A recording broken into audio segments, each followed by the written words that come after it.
যদি তারা কেউ নির্বাচনী ক্ষমতার মাধ্যমে ক্ষমতায় এসে না থাকে, তাহলে কি আপনি বলবেন যে গণতন্ত্র আসার আগে 300 বছর আগে সারা পৃথিবী অন্ধকারাচ্ছন্ন ছিল, এই সারা পৃথিবীতে কোনো ভালো শাসক ছিল না, সারা পৃথিবীর মানুষেরা সবাই নির্যাতন এবং জুলুম অত্যাচারের মধ্যে ছিল, সারা পৃথিবীর সকল মানুষ? এটা কি কোনো যুক্তিযুক্ত কথা?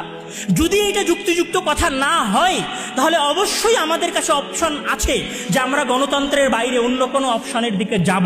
অবশ্যই আমাদের কাছে অপশন আছে যে আমরা খেলাফত শাসনের কথা বলতে পারি, এটা আমাদের রাইটস। গণতন্ত্র তোমরা নিয়ে এসেছিলা ইউরোপিয়ান অন্ধকারাচ্ছন্ন যুগের কারণে।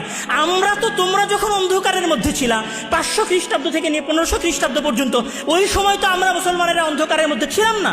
সুতরাং গণতন্ত্র তোমাদের প্রয়োজন, আমাদের প্রয়োজন নয়।